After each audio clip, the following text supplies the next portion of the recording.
ஐந்தாம் அதிகாரம். ஆசாரியர்களே, இதைக் கேளுங்கள். இஸ்ரவேல் வம்சத்தாரே, கவனியுங்கள். ராஜாவின் வீட்டாரே, செவி கொடுங்கள். இந்த நியாய விசாரிப்பு உங்கள் மேல் செல்லும். நீங்கள் மிஸ்பாவில் கண்ணியும் தாபோரின் மேல் விரிக்கப்பட்ட வலையுமானீர்கள்.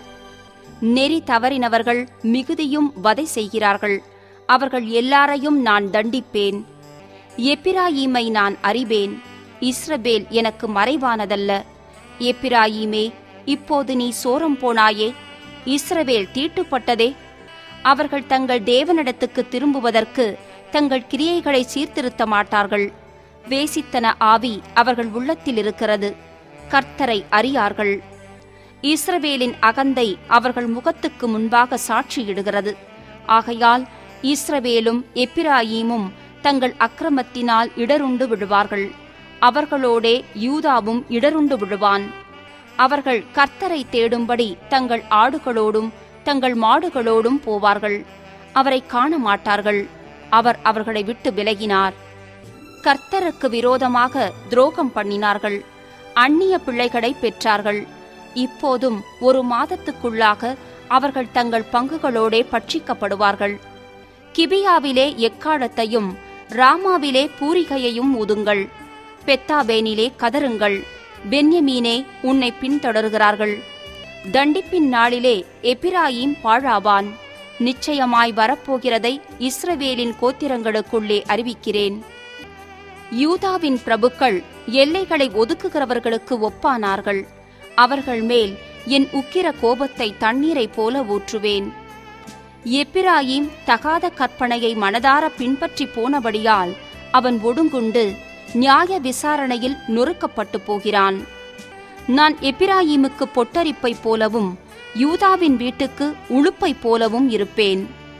எப்பிராயீம் தன் வியாதியையும் யூதா தன் காயத்தையும் கண்டபோது எப்பிராயீம் அசீரிய நண்டைக்கு போய் யாரேப் ராஜாவினிடத்தில் ஆள் அனுப்பினான். ஆனாலும் உங்களை குணமாக்கவும் உங்களில் இருக்கிற காயத்தை ஆற்றவும் அவனால் கூடாமற் போயிற்று. நான் எப்பிராயீமுக்கு சிங்கம் போலவும் யூதாவின் வம்சத்தாருக்கு பாலசிங்கம் போலவும் இருப்பேன். நானே பீறிவிட்டு போய்விடுவேன். தப்புவிப்பார் இல்லாமல் எடுத்துக்கொண்டு போவேன். அவர்கள் தங்கள் குற்றங்களை உணர்ந்து என் முகத்தை தேடும் மட்டும் நான் என் ஸ்தானத்துக்கு திரும்பி போய்விடுவேன். தங்கள் ஆபத்தில் என்னை கருத்தாய் தேடுவார்கள்.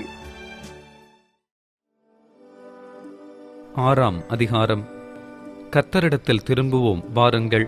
நம்மை பீறினார், அவரே நம்மை குணமாக்குவார். நம்மை அடித்தார், அவரே நம்முடைய காயங்களை கட்டுவார்.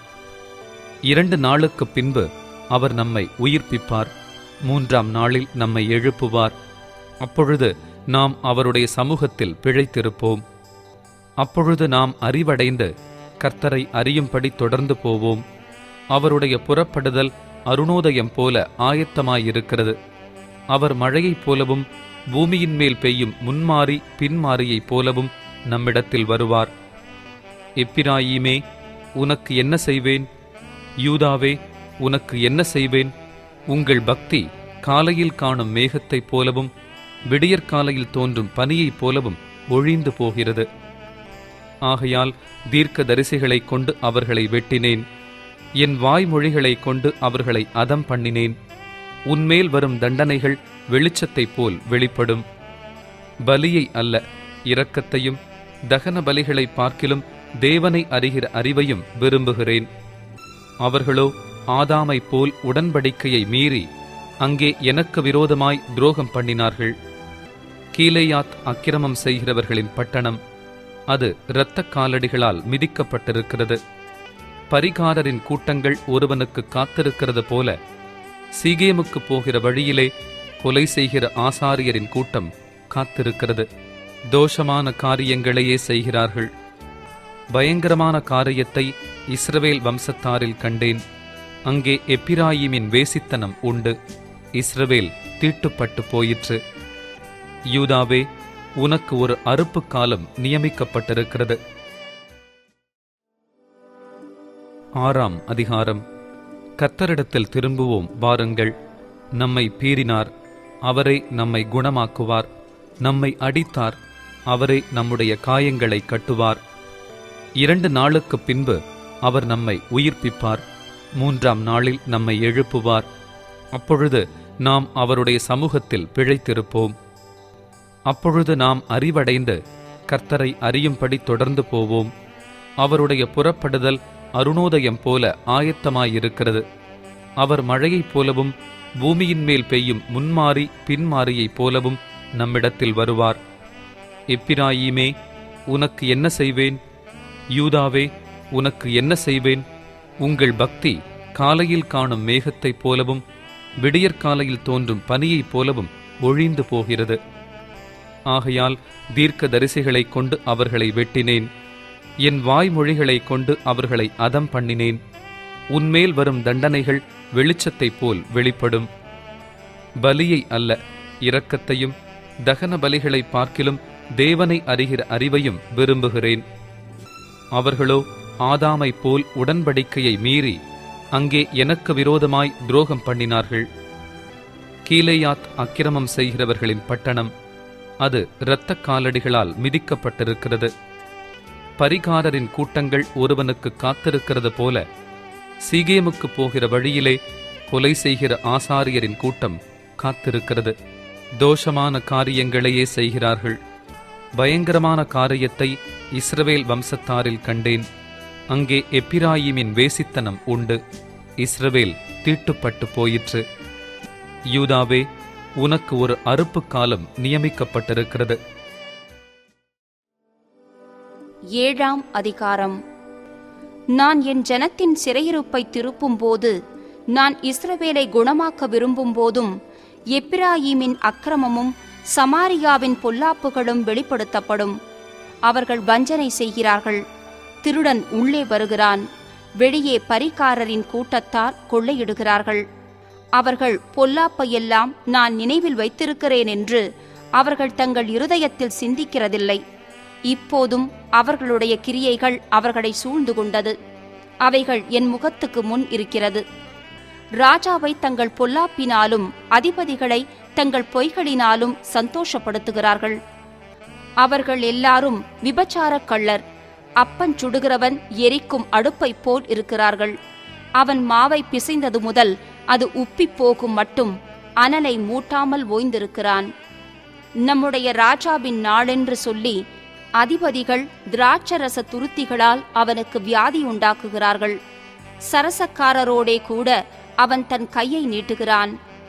அவர்கள் பதிவிருக்கும் போது தங்கள் இருதயத்தை அடுப்பைப் போல் ஆயத்தப்படுத்துகிறார்கள். அவர்களில் அடுப்பு மூட்டுகிறவன் ரா முழுதும் தூங்கினாலும் காலமேயோவென்றால் அது ஜுவாலிக்கிற அக்கினியாயெரியும். அவர்கள் எல்லாரும் அடுப்பைப் போல அனலாகி தங்கள் நியாயாதிபதிகளை பட்சித்தார்கள். அவர்களுடைய ராஜாக்கள் எல்லாரும் விழுந்தார்கள். அவர்களில் என்னை நோக்கி கூப்பிடுகிறவன் ஒருவனும் இல்லை. எப்பிராயீம் அந்நிய ஜனங்களோடே கலந்திருக்கிறான். எப்பிராயீம் திருப்பிப் போடாத அப்பம்.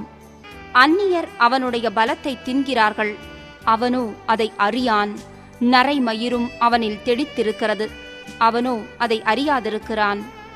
இஸ்ரவேலின் அகந்தை அவர்கள் முகத்துக்கு முன்பாக சாட்சியிட்டாலும் அவர்கள் தங்கள் தேவனாகிய கர்த்தரிடத்தில் திரும்பாமலும் இவை எல்லாவற்றிலும் அவரை தேடாமலும் இருக்கிறார்கள். எப்பிராயீம் பேதையான புறாவைப் போல் இருக்கிறான். அவனுக்கு புத்தி இல்லை. எகிப்தியனை கூப்பிடுகிறார்கள். அசீரியனிடத்துக்கும் போகிறார்கள். அவர்கள் போகும்போது என் வலையை அவர்கள் மேல் வீசுவேன். அவர்களை ஆகாயத்து பறவைகளைப் போல கீழே விழப்பண்ணுவேன். அவர்களுடைய சபையில் கேள்வியானதின்படியே அவர்களை தண்டிப்பேன். அவர்கள் என்னை விட்டு அலைந்து திரிகிறபடியினால் அவர்களுக்கு ஐயோ! அவர்களுக்கு கேடு வரும். எனக்கு விரோதமாக இரண்டகம் பண்ணினார்கள். நான் அவர்களை மீட்டிருந்தும் அவர்கள் எனக்கு விரோதமாக பொய் பேசுகிறார்கள். அவர்கள் தங்கள் படுக்கைகளில் அலறுகிறபோது தங்கள் இருதயத்தில் என்னை நோக்கி கூப்பிடுகிறதில்லை. அவர்கள் தானியத்துக்காகவும் திராட்ச ரசத்துக்காகவும் கூடுகிறார்கள். என்னை வெறுத்து விலகிப் போகிறார்கள். நான் அவர்களை தண்டித்தேன். அவர்களுடைய புயங்கள் திரும்ப பலப்படவும் பண்ணினேன். ஆகிலும் எனக்கு விரோதமாக பொல்லாப்பு நினைக்கிறார்கள். திரும்புகிறார்கள். ஆனாலும் உன்னதமானவரிடத்திற்கு அல்ல, மோசம் போக்குகிற வில்லை போலிருக்கிறார்கள். அவர்களுடைய அதிபதிகள் தங்கள் நாவினுடைய உக்கிரத்தின் நிமித்தம் பட்டயத்தால் விழுவார்கள். இதுவே எகிப்து தேசத்தின் நிமித்தம் அவர்களுக்கு வரும் நிந்தை. 8ஆம் அதிகாரம். உன் வாயிலே எக்காலத்தை வை. அவர்கள் என் உடன்படிக்கையை மீறி என் நியாயப் பிரமாணத்துக்கு விரோதமாக துரோகம் பண்ணினபடியினால் கர்த்தருடைய வீட்டின் மேல் சத்துரு கழுகை போல் பறந்து வருகிறான். எங்கள் தேவனே, உம்மை அறிந்திருக்கிறோம் என்று சொல்லி இஸ்ரவேலர் கூப்பிடுவார்கள். ஆனாலும் இஸ்ரவேலர் நன்மையை வெறுத்தார்கள். சத்துரு அவர்களை தொடருவான். அவர்கள் ராஜாக்களை ஏற்படுத்திக் கொண்டார்கள். ஆனாலும் என்னாலே அல்ல, அதிபதிகளை வைத்துக் கொண்டார்கள். ஆனாலும் நான் அறியேன். அவர்கள் வேர் அறுப்புண்டு போகும்படி தங்கள் வெள்ளியினாலும் தங்கள் பொன்னினாலும் தங்களுக்கு விக்கிரகங்களை செய்வித்தார்கள். சமாரியாவே, உன் கன்றுக்குட்டி உன்னை வெறுத்து விடுகிறது. என் கோபம் அவர்கள் மேல் மூண்டது. எதுவரைக்கும் சுத்தாங்கம் அடையமாட்டாதிருப்பார்கள்? அதுவும் இஸ்ரவேலருடைய செய்கையே. தட்டான் அதை செய்தான், ஆதலால் அது தேவனல்லவே. சமாரியாவின் கன்றுக்குட்டி துண்டு துண்டாய்ப் போகும். அவர்கள் காற்றை விதைத்து சூறை காற்றை அறுப்பார்கள். விளைச்சல் அவர்களுக்கு இல்லை. கதிர் மாவை கொடுக்க மாட்டாது. கொடுத்தாலும் அந்நியர் அதை விழுங்குவார்கள். இஸ்ரவேலர் விழுங்கப்படுகிறார்கள். அவர்கள் இனி புறஜாதிகளுக்குள்ளே விரும்பப்படாத பாத்திரத்தை போலிருப்பார்கள். அவர்கள் தனித்து திரிகிற காட்டுக் கழுதையைப் போல் அசீரியர் அண்டைக்கு போனார்கள். எப்பிராயீமர் நேசரை கூலிக்கு பொருத்திக் கொண்டார்கள். அவர்கள் புறஜாதியாரை கூலிக்கு பொருத்திக் கொண்டாலும் இப்பொழுது நான் அவர்களை கூட்டுவேன். அதிபதிகளின் ராஜா சுமத்தும் சுமையினால் அவர்கள் கொஞ்ச காலத்துக்குள்ளே அகப்படுவார்கள். எப்பிராயீமர் பாவம் செய்வதற்கேதுவாய் பலிபீடங்களை பெருக பண்ணினார்கள். ஆதலால் பலிபீடங்களே அவர்கள் பாவம் செய்வதற்கேதுவாகும். என் வேதத்தின் மகத்துவங்களை அவர்களுக்கு எழுதி கொடுத்தேன். அவைகளை அந்நிய காரியமாக எண்ணினார்கள். எனக்கு செலுத்தும் பலிகளின் மாம்சத்தை அவர்கள் பலியிட்டு புசிக்கிறார்கள். கர்த்தர் அவர்கள் மேல் பிரியமாயிரார். அவர்களுடைய அக்கிரமத்தை அவர் நினைத்து அவர்கள் பாவத்தை விசாரிக்கும் போதோவெனில் அவர்கள் எகிப்துக்கு திரும்பி போவார்கள். இஸ்ரவேல் தன்னை உண்டாக்கினவரை மறந்து கோவில்களை கட்டுகிறான். யூதா அரணான பட்டணங்களை பெருக பண்ணுகிறான். ஆனாலும் நான் அதன் நகரங்களில் அக்கினியை வரப்பண்ணுவேன். அது அவைகளின் கோவில்களை பட்சிக்கும். 9ஆம் அதிகாரம். இஸ்ரவேலே, மகிழ்ச்சியாயிராதே, மற்ற ஜனங்களைப் போல் களி கூறாதே. உன் தேவனை விட்டு நீ சோரம் போனாய். தானியம் போரடிக்கிற சகல கலங்களிலும் பணயத்தை நாடுகிறாய். தானிய களமும் திராட்சத் தொட்டியும் அவர்களை பிழைப்பூட்டுவதில்லை. அவர்களுக்கு திராட்சரசம் ஒழிந்து போகும். அவர்கள் கர்த்தருடைய தேசத்தில் குடியிருப்பதில்லை. எப்பிராயீமர் திரும்ப எகிப்துக்கு போவார்கள். அசீரியாவில் தீட்டுள்ளதை புசிப்பார்கள். அவர்கள் கர்த்தருக்கு திராட்சரசத்தின் பானபலியை வார்ப்பதுமில்லை. அவருக்கு அங்கீகரிப்பாயிருப்பதுமில்லை. அவர்களுடைய பலிகள் அவர்களுக்கு துக்கம் கொண்டாடுகிறவர்களின் அப்பத்தைப் போல இருக்கும். அதை புசிக்கிற யாவரும் தீட்டுப்படுவார்கள். அவர்களுடைய அப்பம் அவர்களுக்கேயாகும். அது கர்த்தருடைய ஆலயத்தில் வருவதில்லை. ஆசரிப்பு நாளிலும் கர்த்தருடைய பண்டிகை நாளிலும் என்ன செய்வீர்கள்? இதோ, அவர்கள் பாழ்கடிப்புக்கு தப்பும்படி போய்விட்டார்கள். எகிப்து அவர்களை சேர்த்து கொள்ளும். மோப் பட்டணம் அவர்களை அடக்கம் பண்ணும். அவர்களுடைய வெள்ளியிருந்த விருப்பமான இடங்கள் காஞ்சொரிகளுக்கு சுதந்திரமாகும். அவர்களுடைய வாசஸ்தலங்களில் முட்செடிகள் முளைக்கும்.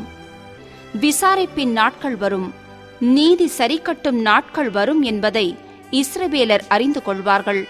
உன் மிகுதியான அக்கிரமத்தினாலேயும் மிகுதியான பகையினாலேயும் தீர்க்க தரிசிகள் மூடரும் ஆவியை பெற்ற மனுஷர்கள் பித்தங்கொண்டவர்களுமாயிருக்கிறார்கள். எப்பிராயீமின் காவற்காரர் என் தேவனோடு எதிர்த்து நிற்கிறார்கள். தீர்க்க தரிசி தன் வழிகளிலெல்லாம் குருவி பிடிக்கிறவனுடைய கண்ணியாகவும் தன் தேவனுடைய ஆலயத்திலே பகையாடியாகவும் இருக்கிறான். கிபியாவின் நாட்களில் நடந்தது போல அவர்கள் தங்களை மிகவும் கெடுத்து கொண்டார்கள். அவர்களுடைய அக்கிரமத்தை அவர் நினைப்பார். அவர்களுடைய பாவங்களை விசாரிப்பார். வனாந்தரத்தில் திராட்சக் குலைகளை கண்டுபிடிப்பது போல இஸ்ரவேலை கண்டுபிடித்தேன். அத்தி மரத்தில் முதல் தரம் பழுத்த கனிகளைப் போல உங்கள் பிதாக்களை கண்டுபிடித்தேன். ஆனாலும் அவர்கள் பாகால் பேயோர் அண்டைக்கு போய் லஜ்ஜையானதற்கு தங்களை ஒப்புவித்து தாங்கள் நேசித்தவைகளைப் போல தாங்களும் அருவருப்புள்ளவர்களானார்கள். எப்பிராயீமின் மகிமை ஒரு பறவையைப் போல் பறந்து போம். அது பிறப்பதுமில்லை, வயிற்றில் இருப்பதுமில்லை, கர்ப்பம் தரிப்பதுமில்லை. அவர்கள் தங்கள் பிள்ளைகளை வளர்த்தாலும் அவர்களுக்கு மனுஷர் இராதபடிக்கு அவர்களை பிள்ளைகள் அற்றவர்களாக்குவேன். நான் அவர்களை விட்டு போகையில் அவர்களுக்கு ஐயோ! நான் எப்பிராயீமை தீருவின் திசை மட்டும் இருக்கிறதை பார்க்கிற போது அது நல்ல வசதியான ஸ்தலத்திலே நாட்டப்பட்டிருக்கிறது. ஆனாலும் எப்பிராயீமர் தங்கள் குமாரரை கொலை செய்கிறவனிடத்தில் வெளியே கொண்டு போய் விடுவார்கள். கர்த்தாவே, நீர் அவர்களுக்கு கொடுப்பதைக் கொடும்.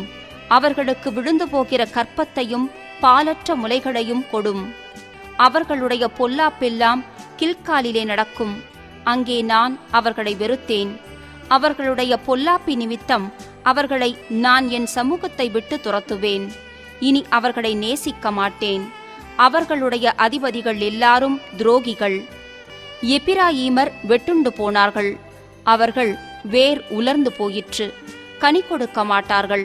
அவர்கள் பிள்ளைகளை பெற்றாலும் அவர்களுடைய கற்பத்தின் பிரியமான கனிகளை அதம் பண்ணுவேன். அவர்கள் அவருக்கு செவி கொடாமற் போனபடியால் என் தேவன் அவர்களை வெறுத்து விடுவார்.